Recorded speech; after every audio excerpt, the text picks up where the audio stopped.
Good morning. Welcome back to day 11, Clep 2. Clep 2 webinar series streaming on YouTube and Facebook of SCRT official live channels. మరి ఈ spoken English సిరీస్తో కొత్త టాపిక్తో మీ ముందుకు వచ్చేసాను. మీ అందరికీ స్వాగతాన్ని తెలియజేస్తూ మరి ఈరోజు ఏంటి topic? Oh, I'm asking you a question. ఏంటి topic? That is the topic questioning skill. So మరి క్వశ్చనింగ్ స్కిల్ అనే టాపిక్ ని మనతో షేర్ చేయడానికి to resource this topic we have Monishita, Dr. Monishita Hajra Pande, madam. Welcome you. Good morning, ma'am. And yeah, along with madam, Dr. Hemalata Garu is also with us. Good morning, madam, and welcome to Good morning, sir. Good morning, sir. Good morning, sir. Before going to the topic, let me introduce resource person, Dr. Monishita Hajra Pande. She is a faculty member in Center for English Language Education of Ambedkar University, Delhi.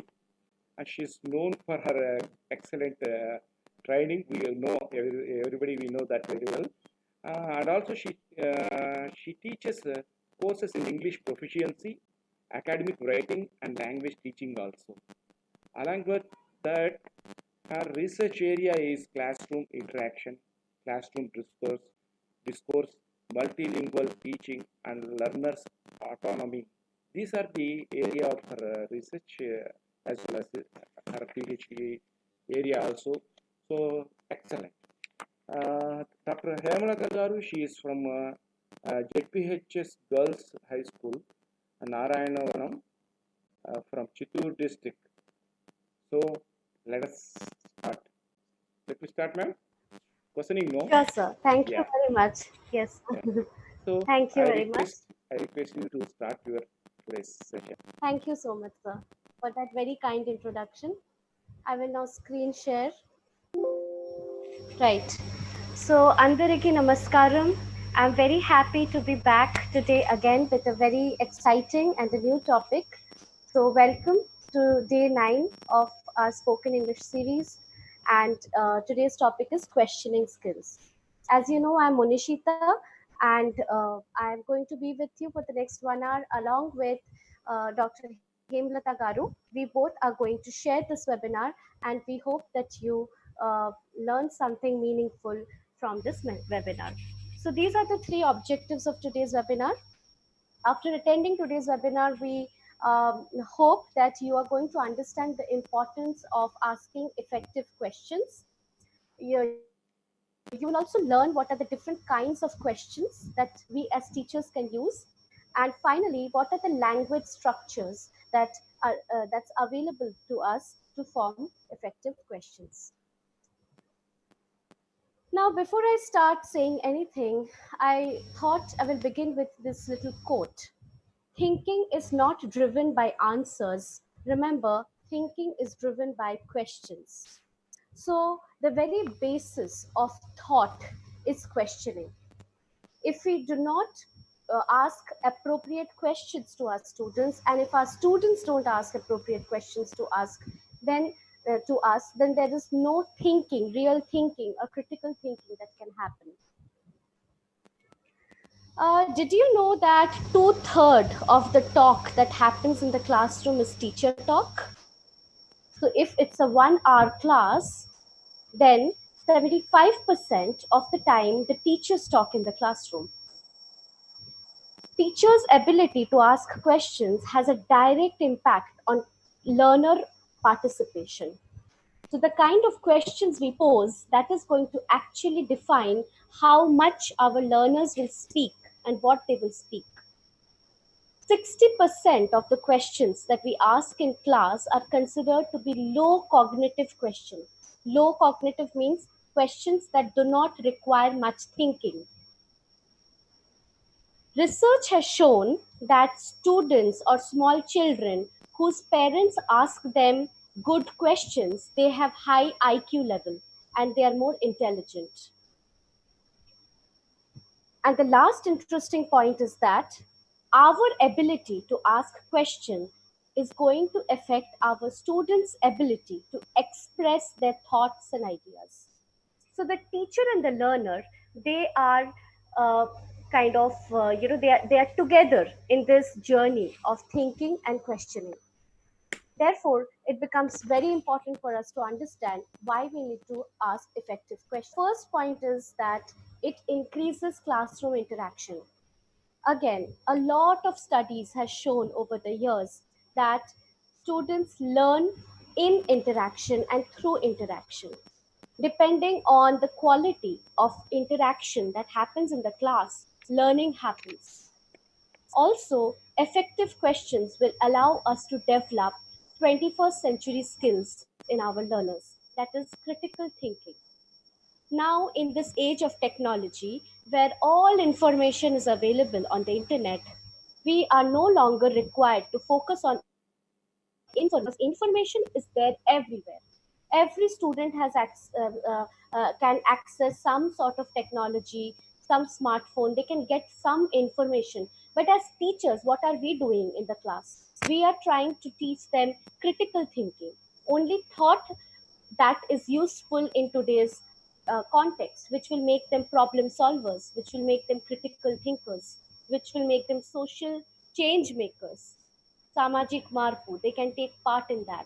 So this has become the core values of 21st century skills, and that's related to questioning. Another important aspect of effective questioning is to review learning.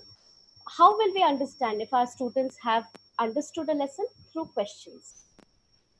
Another important thing is learner autonomy. If we ask good questions in the class, then our students will also learn how to ask important questions to themselves. This is going to encourage self learning.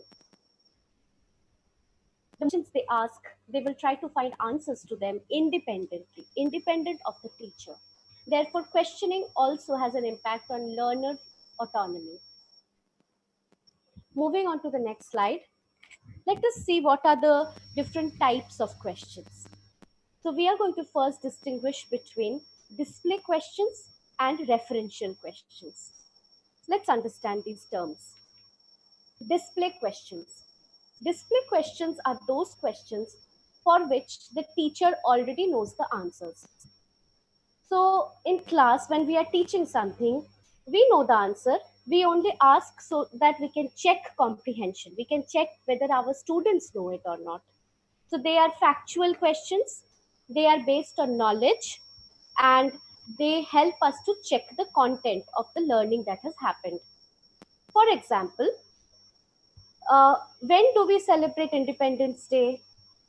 This is a display question. I already know the answer. It's August. But I'm trying to understand if my class 1 learners or 2 learners, they know the Independence Day date. What are even numbers?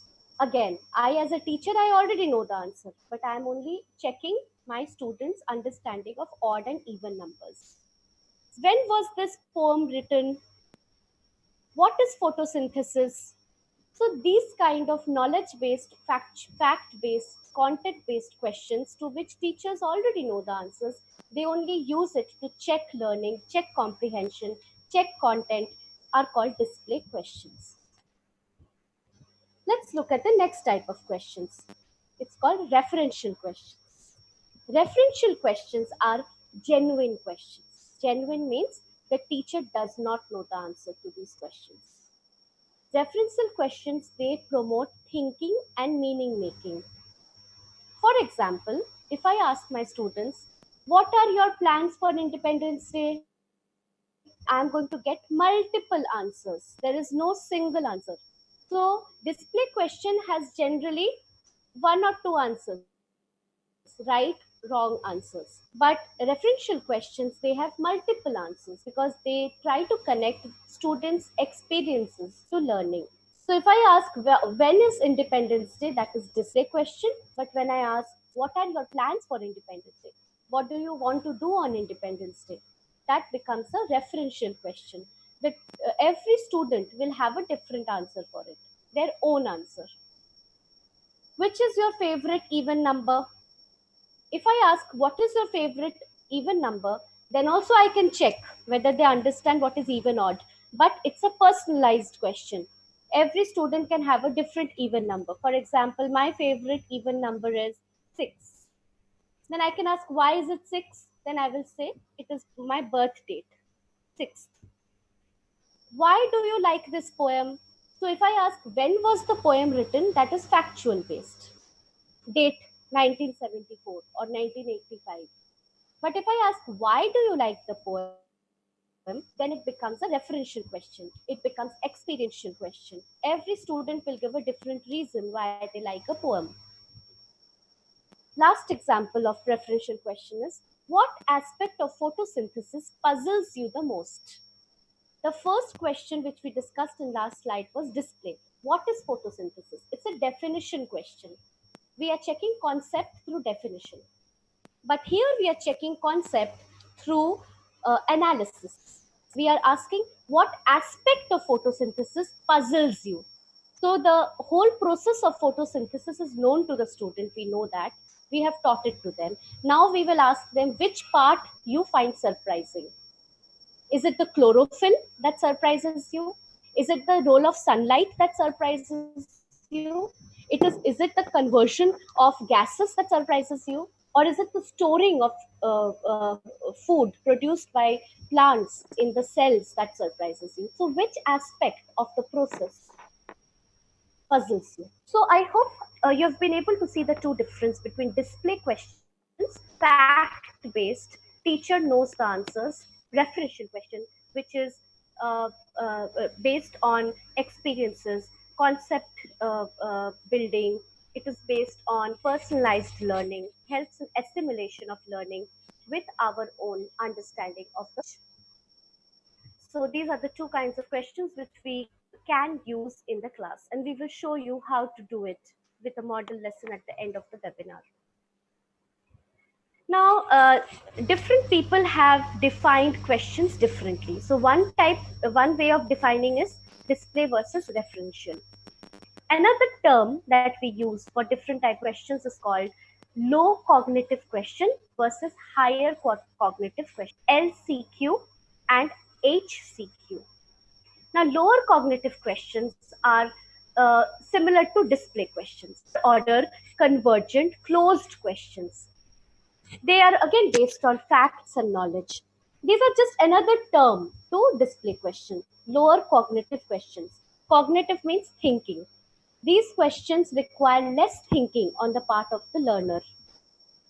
So another example of display or a LCQ, lower cognitive question, is when was Mahatma Gandhi born? Again, it's a closed question. Remember, display questions or LCQ are closed questions. The closed means there aren't too many options to the responder. There is one correct answer. 2nd October 1869. Where was Mahatma Gandhi born? Porbandar. Again, you cannot have multiple answers, right? These are fact based. On the part of the responder, the person has to depend on memory. So, information that we learn, which we memorize, which is there in our memory, that is related to low cognitive questions. High cognitive questions are like referential questions, which we just discussed. In higher cognitive questions, the learners have to think critically. They have to bring their experiences, their own learning, their own surroundings. They have to bring it and then answer. These are open-ended questions, right? Why questions, how questions, analytical questions. These are all high cognitive questions or referential questions, open-ended. Multiple answers can come. For example, if I ask, when was Battle of Plassey? When did Battle of Plassey happen? If I say when it happened, it is a low cognitive question because students have to recall from their memory. It is fact based. But if I say, what were the consequences of the Battle of Plassey? When I'm asking them to analyze the consequence, that as a result of the war, what happened? What was the future of India? How did the political situation change? What was the role of British? Right? So consequences, what were the results of the battle? This high cognitive question where the student has to bring understanding of multiple things and then think of an answer. Moving on to the next slide. Then are we trying to say that display questions are bad, referential questions are good, lower cognitive question is bad, high cognitive question is good? Are we trying to say that there are good and bad questions? Not at all. We are not saying that there are good or bad questions. Right. So we were discussing that display questions and which are fact based. Teachers know the answer. It is low cognitive in nature because the students don't have to use much of their brain. They just recall from memory. And referential question, on the other hand, requires critical thinking. Right. Now, are we trying to say that display question is bad and referential question is good? No, not at all. We are simply saying that your questioning skills should be such that you can match what you want to teach. Based on that, you should ask questions. Your questioning strategy has to match your pedagogic goal. Pedagogic means your learning goal, your teaching goal. You know, what do you want your learners to learn from that particular question? So if you want to check whether they have understood the story of, or they have understood the mathematical problem, right? If you're checking comprehension related to the text that they're reading or what they're listening, then it will be display kind of questions. But if you want them to give their opinions, their ideas, their experiences, if you want them to critically think, then you need referential questions. So we need to strike a balance. As teachers, we need to be very conscious why we are asking what question we are asking. In our lesson plan, we cannot say that students will think critically and then ask only display questions. Then it will not match our teaching goal. So strike a balance between low cognitive and high cognitive question. Use them strategically, effectively to match your outcome, what you want from the lesson. Now, this is a very interesting concept. Research has shown that the kind of questions teachers ask that leads to a pattern. All over the world, this pattern has been seen in teachers' speech. This is called the IRF pattern. What is I? I is initiation. The teacher initiates a question or something. R is learner's response. And F is feedback. Again, the teacher's feedback. Let's look at this conversation to understand IRF. Teacher says, who is the writer of this story, Kabuliwala? This is initiation. She is starting the conversation. The students say, Rabindranath Tagore. This is response. The teacher gives feedback.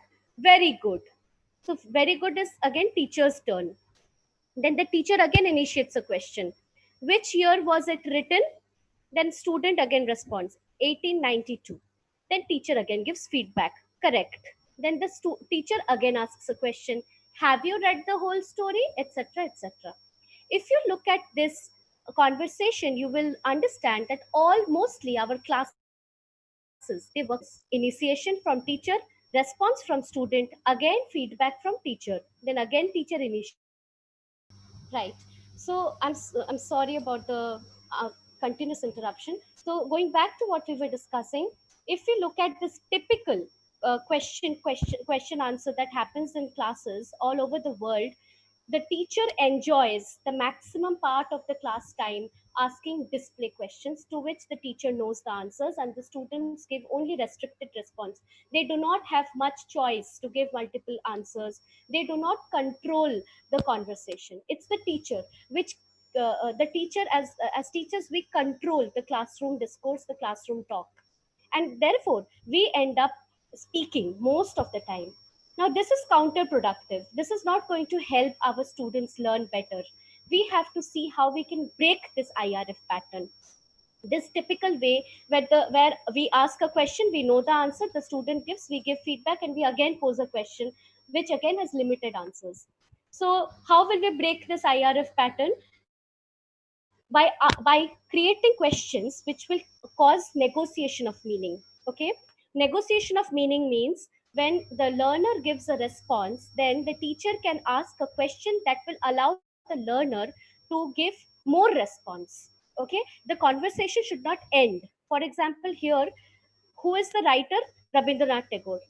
conversation ends there. It cannot go further, right? The learner cannot contribute more. But if I ask, uh, uh, uh, uh, what makes Rabindranath Tagore a celebrated poet?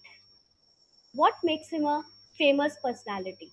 What has he done in his life that we remember him even today? If we ask these kind of questions, then we will get multiple answers, and we will be able to break the IRF pattern. Learners will be able to speak more, they will be able to think critically. You can pose more why questions and how questions instead of who questions and where questions or when questions, right? The second thing is ask more referential questions, ask more questions which will allow them to think critically. Check if you are only asking routine or ritualistic questions. So most of the part of the class we are wasting asking questions which will not really make our students think. Okay, so we need to strike a balance. We need to focus on the meaning, what our students are telling us about their lives, their experiences, their understanding. If we focus on the meaning, then we will be able to see that we are actually breaking the IRF pattern, not focusing on fact based learning, information learning, but focus on meaning or experience learning. Now, another very interesting thing that we see in most classrooms is that when teachers ask questions, they don't get response. This is a common complaint that comes from teachers. They say that I ask questions, my students don't answer. They are silent, they don't participate, they keep quiet, they don't read and come, they are not thinking, they just don't want to answer my questions. I ask my questions, I answer my questions. There are very few people, maybe some two, three, five people who are the top scorers of the class, first girl, second boy. Those people are only answering, everybody is not participating. This is a very common problem that comes to us as teacher trainers. So another research finding is very interesting. We have seen that when as teachers we ask a question, the average wait time for answer is 2 seconds. So after I pose a question as a teacher, I wait only for 1 or 2 seconds and I again move to the next question. Or I immediately ask one student to give me the answer. So as teachers, we don't have patience. We were uncomfortable with silence in the class. If we ask a question and nobody answers, we think, oh God, my students don't know the answer. They have not read it. They are not thinking. They are not with me. What will happen? What will happen? We are always getting nervous if we are not getting answer immediately. So we are being told again and again that try to lengthen your wait time. If you are waiting for 1 or 2 seconds, try to wait for 10 seconds. Ask a question which will allow them to think. Give them time to think. Then you ask them to answer. You will find more people will give you answers. So lengthening wait time. This is again a strategy in questioning skills in class that is going to have an impact on the response of the learner. A second point is improve your questioning strategies by striking a balance between display and referential question. Be very conscious as teacher. What questions am I asking? Is it only fact based or is it knowledge based? Is it concept based? Is it learning and experience based? Is it analysis? Do they have to analyze and give the answer? Be conscious. Ask open ended questions with multiple answers. The more and more questions we ask, which has multiple answers possible, then students will also give more answers. If there is only one right answer, then students are always scared. Oh, I don't know the answer. Whatever I will do. So this right wrong business that is there, it is very problematic. We have to think of questions which are open ended, where everybody's answer can be valid. It doesn't have to be right or wrong all the time. Okay. Then encourage pair work and group work. If you have given them some questions about a topic, about something that they have read, then ask them to discuss it in pairs. Ask them to sit in a group and discuss. Then you will find that more and more learners are expressing themselves rather than always whole class questioning. And the last point is focus on meaning than form. When your student is trying to answer something, don't stop the person from speaking. Even if they are making little mistakes here and there, you allow them to speak. You can discuss the errors and you can discuss the mistakes after the activity is over. You can note down what kind of language errors are happening, and then you can take take it up as a whole class discussion. But during the activity, during the discussion, if you keep stopping people, then they will stop keep talking in the class. They will shut their mouth and they will be like, whenever I open my mouth, I make some mistake. It's better I keep shut. Don't want that. Let us try and see what the student is trying to say rather than how he is trying to say. We can discuss the how after the activity is over and give them some special practice with language. Now we come to the second half of the seminar, which is the language of questioning. So far we have discussed why we need to focus on our questioning skills. Uh, it is the primary responsibility of the teacher to improve her questioning skills, to improve learning in the classroom. Now we are going to discuss the language of questioning. At this point of time, I invite Dr. Hemlata Garu to kindly take over. Thank you. Thank you, ma'am. Language of questioning. How to make questions in English. This we are going to discuss about this. There are broadly two ways we can form questions in English language. As already ma'am said, one is WH questions. We can say these are the informative questions also. And the second one is the yes or no questions. Yes or no questions are close-ended questions, whereas WH questions are open-ended questions. Then let us discuss first about yes or no question.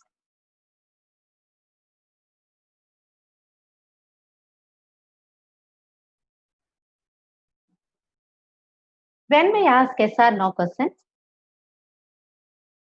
to get any confirmation or any clarification, we can ask yes or no question. For instance, if we ask, what is your favorite ice cream? Our children may say, one child may say, my favorite ice cream is butterscotch, and another may say it is vanilla, and another pista, another chocolate. Like a number of different choices will come out. Then if we ask, do you like butterscotch ice cream? Then the answer will be yes, whether he likes it, yes or no. Only either yes or no. But that is the difference between WH questions and yes or no questions. So these yes or no questions start with auxiliary verbs. We can start with this as is, are, am, do, does, did. Like auxiliary verbs, we will start yes or no. Response can be either yes or no. As these are closed questions, there is no scope to give any more answers. Only some specific answer. Only for confirmation, yes, either yes or no. No broadening. It is very specific answer. So these yes or no questions exist in all the 12 tenses, as like simple present tense, simple past tense, present continuous tense, past continuous tense, like this. So here we have one table, that is how to make yes or no questions. So as I said, yes or no question starts with the auxiliary verb. So do you teach English? Auxiliary verb, subject, main verb. Do we teach English? Do they teach English? If I teach English, I can say yes. If I don't, I can say no. Does he teaching physics? Does she teach physics? Did you do the homework? Did he do the homework? Did she do the homework? Did they do the homework?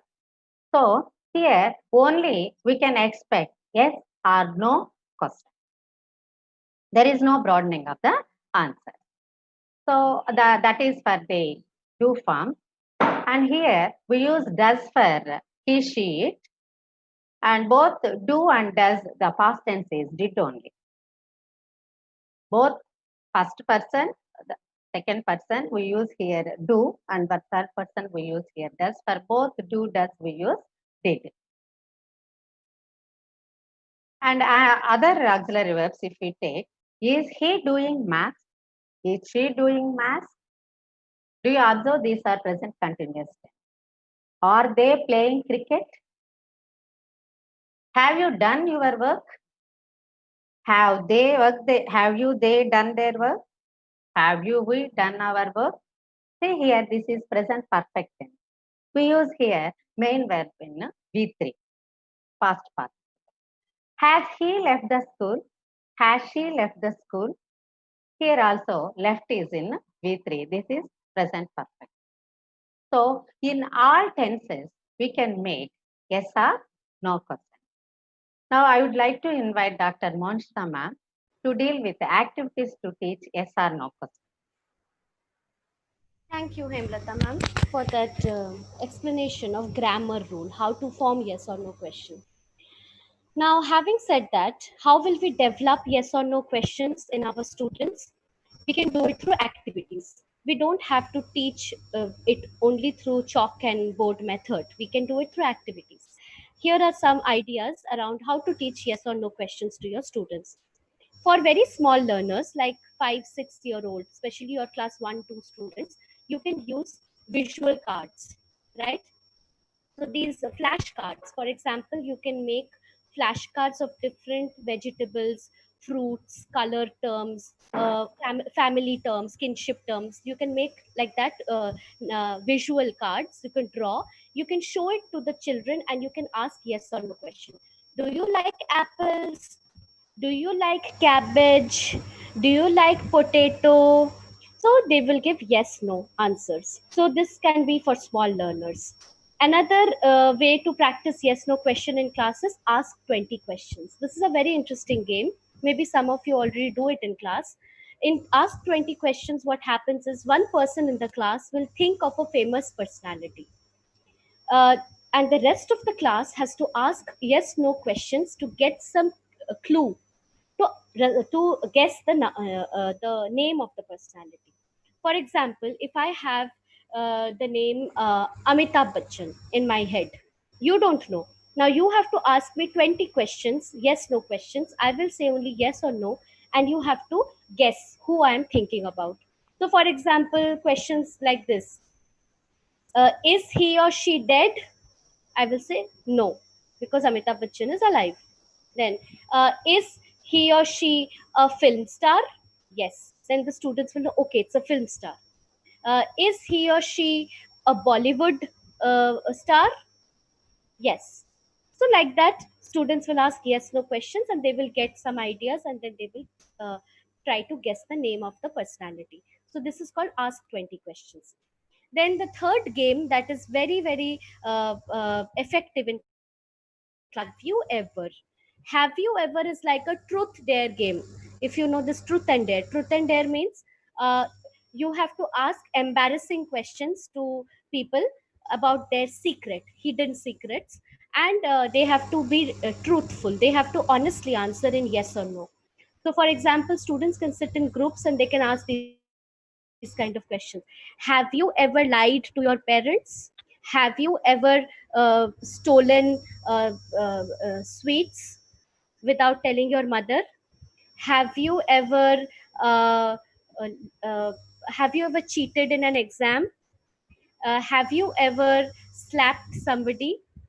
Or have you ever some naughty things basically you can ask, and people will have to say yes no. So that leads to a lot of fun, and it also leads to a lot of collaborative work in the class. They know more about each other. There is a safe space that gets created in the classroom, and it's all done in a very fun and activity mode.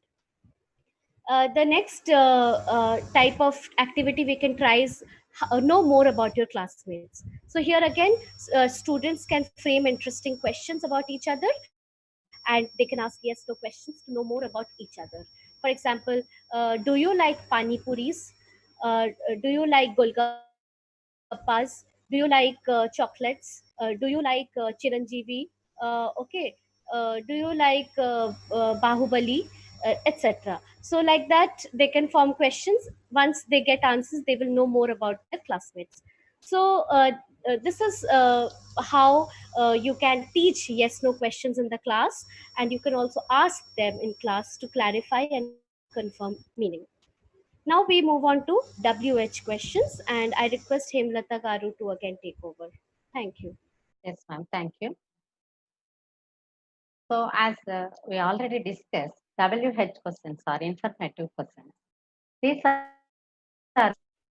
we can get multiple answers from our students. We can ask with what, where, why, when, which, how, like that. We ask why it happens, where it happens. Like this, we can get so many different answers from our children. If we ask why or how questions can invite opinions or experiences. Why do you late today? If you ask our student, you may say, ma'am, I have to finish all my household chores and then I have to come, ma'am. So we come across the experience of our child.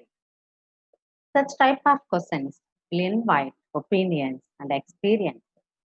And these informative questions or WH questions may promote critical thinking in our children. Say, for example, do you like this poem?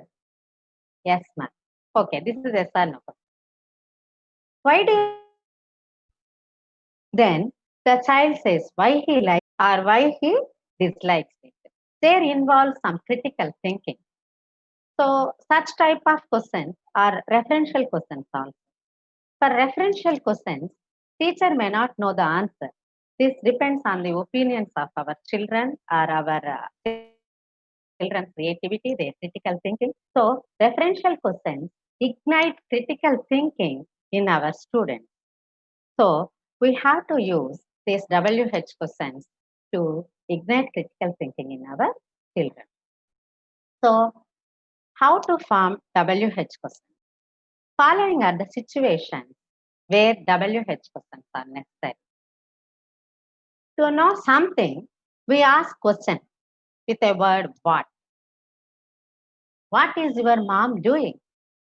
What do you think about this picture? What do you think about this picture? So to know something, we can use what. To know the mood, manner, or the process, we use how. How did you know him? How is your new house? How do you feel now? Such type of questions to know the mood, manner, or process. If we want to know the reason, purpose, or cause, we use why. Why didn't you come yesterday? Why are you so late today?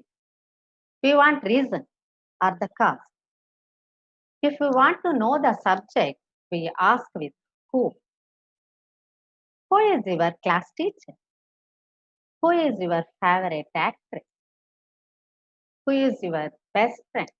Like this. To know the place of happening, we ask with where. Where do you live? Where is my bag? Where is your book? Like this. To know the time of the action, we begin with when. When will the train arrive? When does she get up? Time of action. In case of choice in selection, we begin with which. Which dress do you like? Which book is yours? Choice of selection. To know the number of times, we use how many. How many times did you watch Bahubali? How many times do you have to ring the bell? Like to know the distance, we use how far. How far is your school from your house? How far are you right now? To know the distance. To know the duration, we use how long. How long does COVID-19 last? How long does it take to reach ATM? To know the quantity, we use how much. How much sugar did you add into it? How much food does it eat? To know person in object, we use Whom did you meet yesterday? Whom do we have to consult now? To know the person in object. To know the possession, we use whose. Whose book is this? Whose bag is this? Whose pencil is on the floor? To know the possession, we know we have to use whose. So here, I will tell Telugu meaning. What, ఏమి, how, ఎలా, why, ఎందుకు, who, ఎవరు, where, ఎక్కడ, when, ఎప్పుడు, which, ఏది, how many, ఎన్ని, how far, ఎంత దూరం, how long, ఎంతసేపు, ఎంత కాలము ఆల్సో ఇస్తాం, how much, ఎంత, whom, ఎవరిని, whose, ఎవరిది. If we use such type of words, we can frame good questioning. So, for the formation of WH question, we have a simple formula here, that is quasum. Quasum means QU is question word, which we discussed all just now. A is auxiliary verb, the rest is subject, and M is main verb. If we remember this quasum, we can frame good question. Say, for example, where do you work? What does Ravi think about this house? How do you like this book? How many pens does Leela have? See here, previously in yes or no questions, we start from auxiliary verb. Now we add WH word before auxiliary verb. That is the difference. That's the only difference here for informative questions and for yes or no. So, where do you work? Use does for third person. What does Ravi think about this house? How do you like this book? How many pens does Leela have? So here we prepare for simple present tense and simple past tense, this quasum formula. And for remaining, you can watch here. There is a YouTube link is there. You can watch for it and you can frame for all the remaining tenses.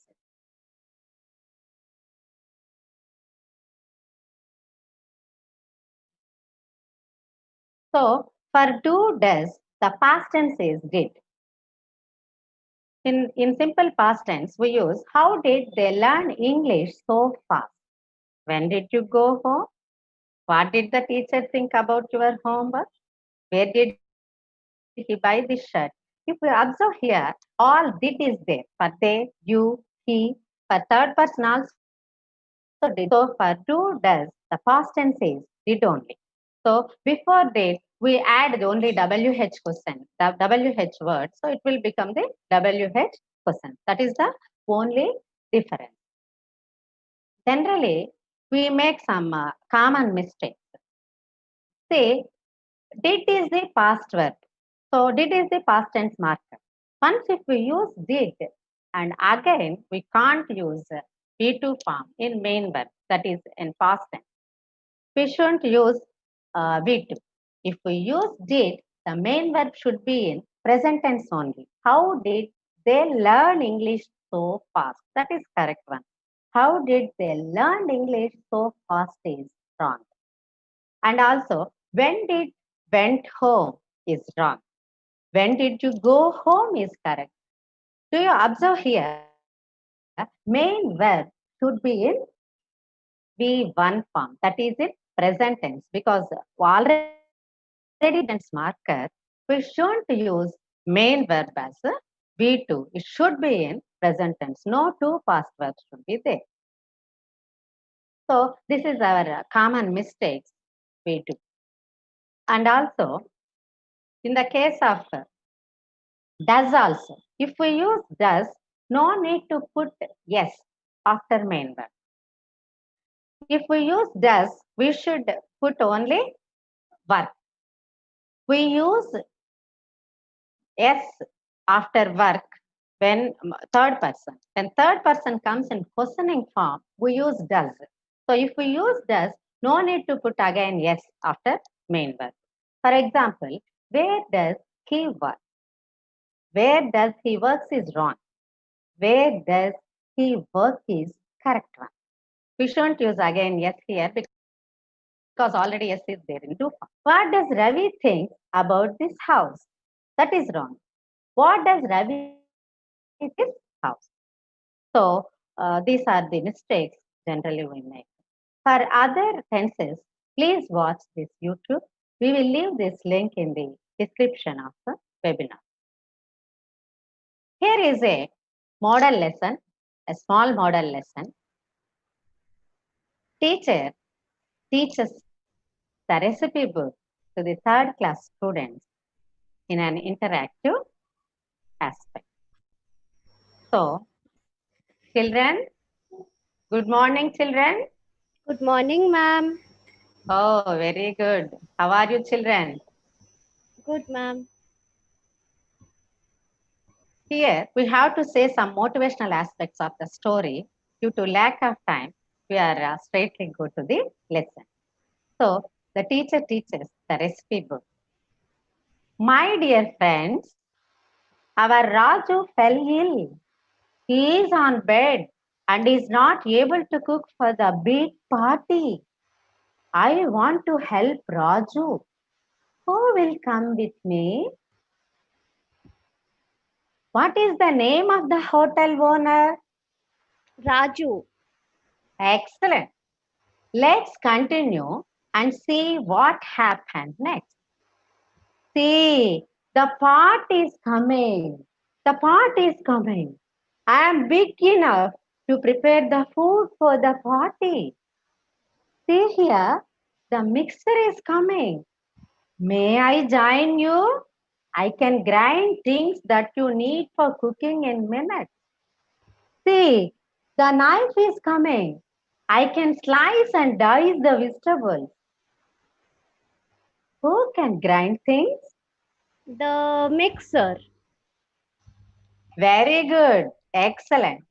And who can explain me what does slice and dice mean? Ma'am, may I? Yes, Ali. Please go ahead. Ma'am, slice and dice means cutting something into small pieces. Perfect, Ali. Now let's see how they cook. Hey, see, the stove is coming. Hello, can I help you? Oh, the stove did help. Can anyone tell me why is stove important? Ma'am, can I answer? Yes, Neha.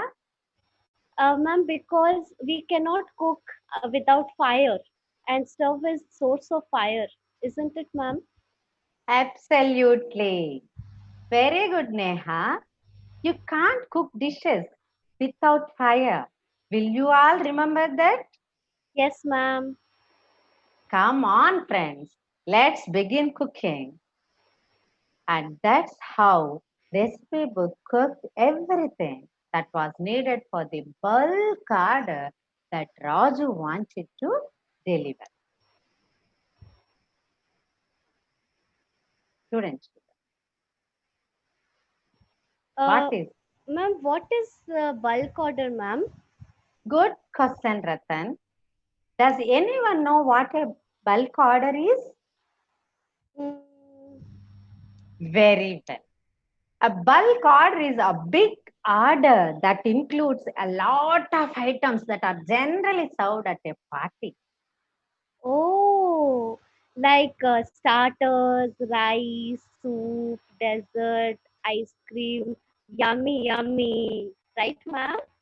Yes, yes. Yes, Gopi, you are right. So, here, if you observe, teacher asks some display questions which are related to the text to check her children's comprehension. Like, what is the name of the hotel owner? Who can grind things? Why is stove very important? Like this, the teacher display questions related the text. Now, I think you can discriminate these display questions and referential questions. Now, with this, I have concluded over to Monishita ma'am. Thank you, ma'am. Thank you. Thank you, Himlata Garu. Yeah, so through that little model lesson, we saw that the teacher is right now working on the text. Very closely, she is teaching the text, and therefore, display questions are very important because her pedagogic goal, her teaching goal is to ensure that students understand the text. So, you saw that there were lots of comprehension checks. Did you understand? There were many vocabulary checks. What is the meaning of slice and dice, right? So vocabulary check, comprehension check, confirmation checks. Will you remember that, etc., etc. Now let us also understand that these questions were all display type of questions. They were all important because of the teaching goal, but we should not stop here. If we end the lesson or the chapter only with display questions, then we will lose the opportunity to make our students think critically. Many a times our lesson ends there. We don't go beyond and push ourselves to ask referential questions. Now let us see what kind of referential questions we can ask after we have ensured that our students understand the meaning of the text. We can ask these kind of questions related to the text, but which will go beyond information, beyond facts, beyond knowledge of the text. Have you ever fallen ill before an important event? So, if the moment I ask like this, have you ever fallen ill before an important event, then the student will think maybe before an important exam, or maybe there was a competition, or there was a party, or there is a wedding in the family. The child could not attend because of ill health. Then the child will think of that experience and the child will connect with Raju, the person in the story who could not cook, and therefore the recipe book is doing the job. So this is a referential question. Each learner will have a different experience, whether they have ever experienced what Raju has experienced, the anxiety, the tension, that there is something important, right? For example, this webinar is so important, and I was thinking whole night that my internet should be stable, there should be no power cut, and it happened. So the anxiety, before an important event, the students will be able to bring that to the classroom, and they will connect with the story also. What do you want to be and why? This is again a referential question which can lead to critical thinking. You can use these characters in the story: pot, mixer, knife, recipe book, and you can assign some human traits to them. For example, pot is big, pot is like a melting place. Pot can be related to adjectives like acceptance, inclusive, diversity, you know so you can say mixer means a person who is a mixer is like who is very social, who can make many friends. Knife is we can relate certain traits, human characteristic traits like uh, being very sharp, very very frank, whatever comes you just say to other people. Or you can even be hurtful. You can say things in a rude manner. Recipe book can be somebody who is knowledgeable, intelligent, because recipe book is a book, it has lots of information. So what you can do is you can take these characters and you can personify them. You can add some human values and characteristics, and then you can tell your students to choose which character they want to be, or they relate to, and why. So if you ask this question, what do you want to be and why, then again it's a referential critical thinking, because they will have to think that they are a pot and why they are a pot, why they are not a knife. They can give examples from their lives, some incidents where they have been a pot, where they have taken people's ideas and etc. How do you think they manage to finish cooking? This is again a referential question. You can ask them to enact it for drama, and they can add more dialogues to it.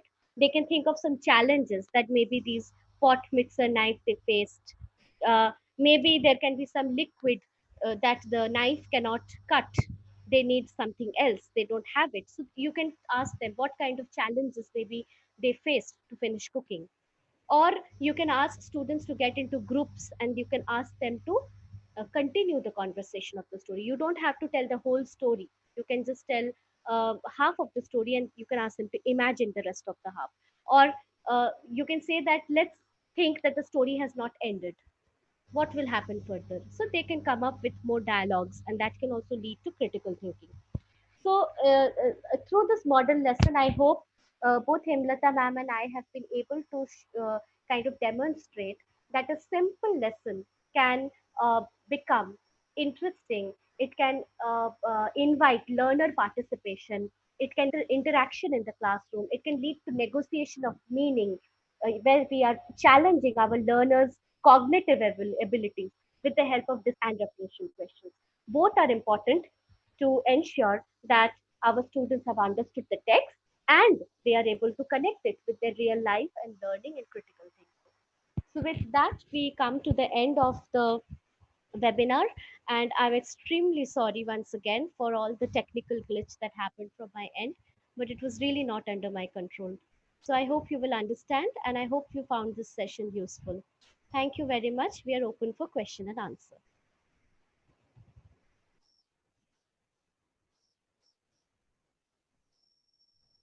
Thank you for that question. Yeah. So definitely nothing should be random, because as a teacher, when you are going to the class, you have a very specific lesson objective, right?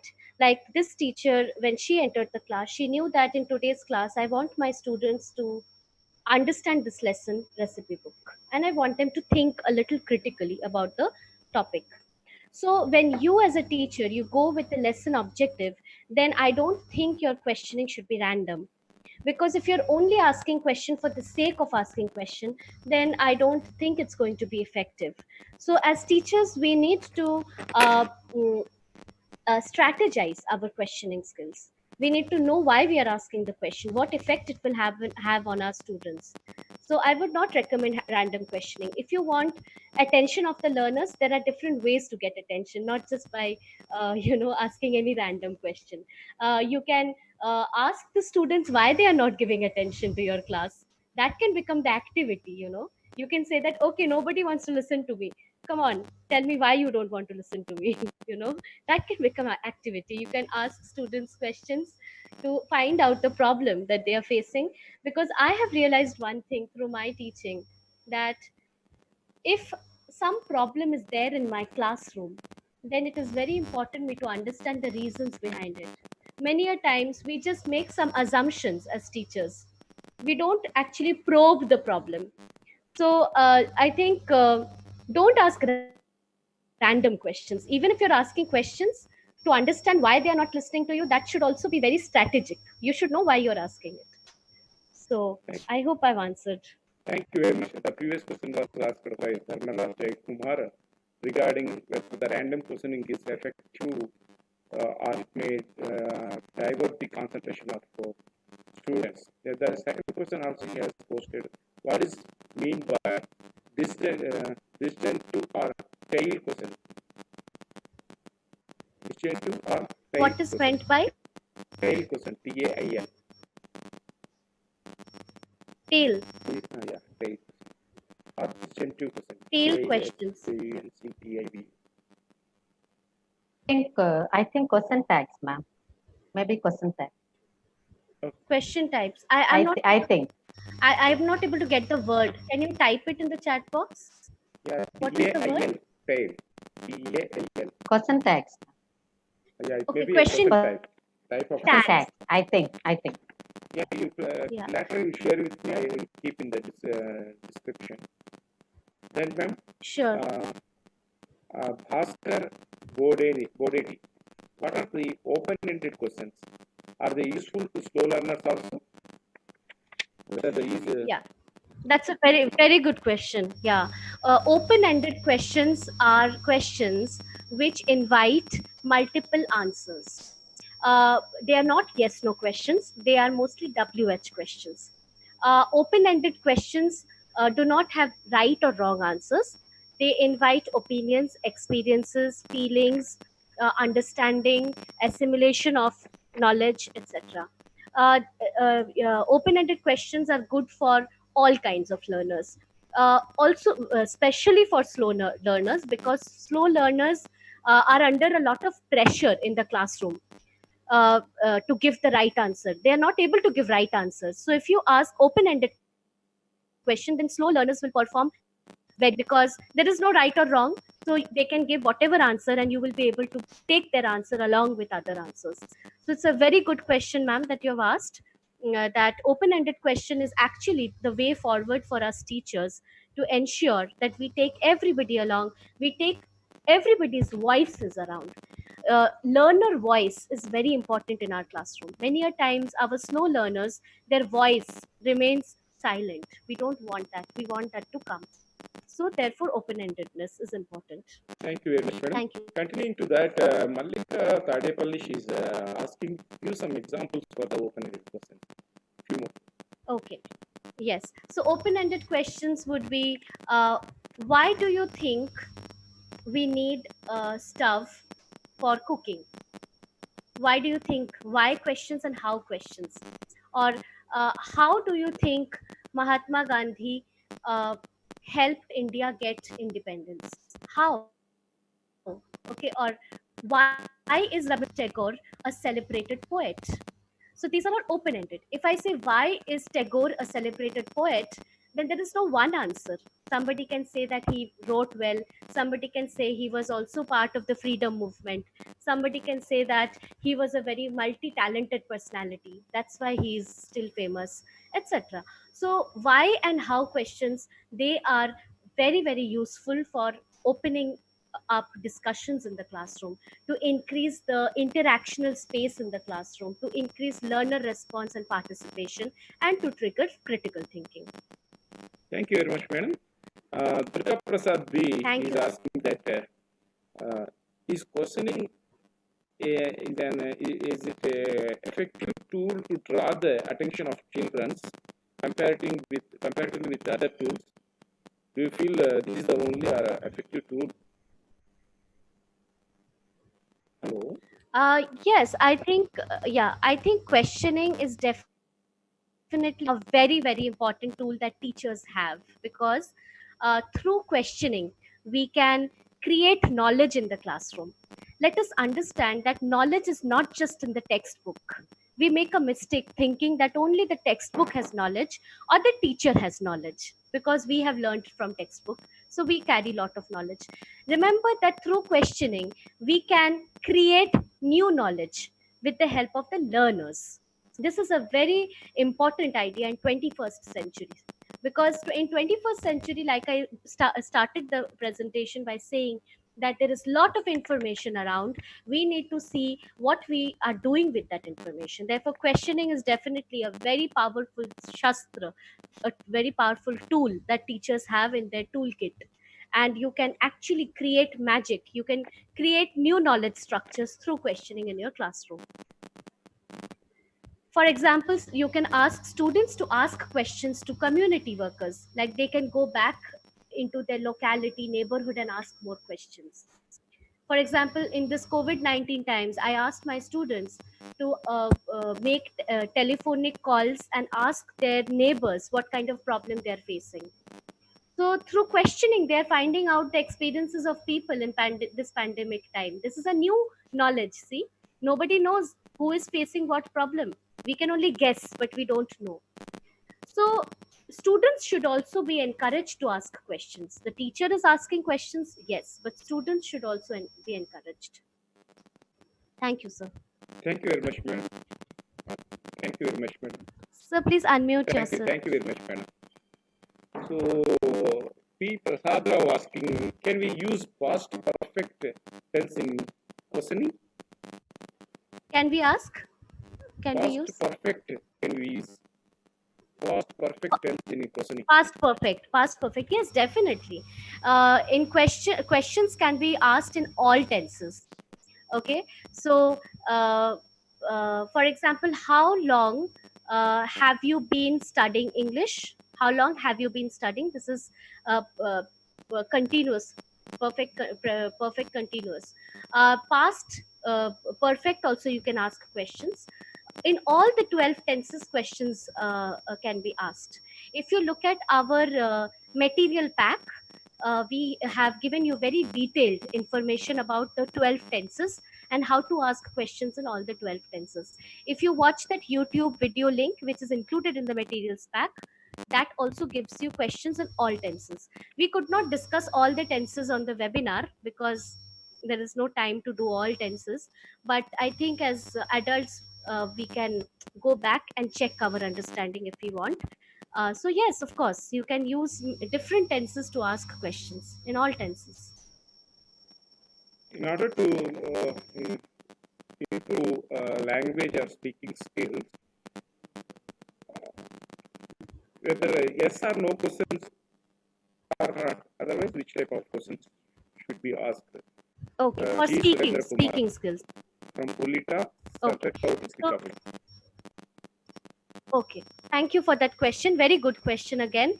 To develop speaking skills, if you ask yes no question, then you can see that there is very limited scope for speaking, because yes no will not allow your students to speak much. They will only say yes and no.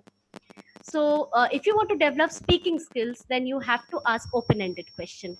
If you ask open-ended question, then they will speak. If you ask close-ended question, they will not speak. Therefore, I started the webinar by saying that the teacher has the power to decide the participation in the class. So if you are facing problem in your class that your learners don't speak, then ask yourself, what questions am I asking? Am I asking yes no question and expecting my students to speak a lot? They can't speak because your question is not allowing them to explore further. So therefore, the primary responsibility lies with the teacher to ensure that there is enough participation and interaction in the classroom. Thank you. Thank you very much, madam. Thank you so much for today's presentation. So many questions are still pending, but time is also over now. I can see the effect of the webinar. The webinar was on questioning skills, so lots of questions today. Yes, yes, I'm yes. very happy to see that. One questioning, so many are still pending. So, whatever, ma'am, really. So can we have the questions? Yeah. Can we have the questions in the comment section? I can respond, and Hema ma'am can also respond later. Yes, yes, you can do that, ma'am. So many questions are still there. Okay, sir. Thank you. You can respond over there also. Okay. The viewers, Sure, if your question has not been asked because by me, no, so please excuse us. We have limited time, so we can pick some only. So that excuse for that. So thank you very much, madam, for today's questioning skills topic. So I will start questioning from now onwards. On behalf of all the viewers and the CRT, we convey our sincere thanks to Dr. Monishita Pande Garu as well as Dr. Hemalata Garu. You have given a nice presentation. Hope teachers of AP make use of this knowledge and they will improve their questioning skills so that our students get benefited. Thank you very much for today. Thank you, sir. Thank you very much and signing out With for today. With the guidance of Monishita ma'am, I pull it off, sir. Thank you everyone. Thank you. Thank you, ma'am. Thank you so much.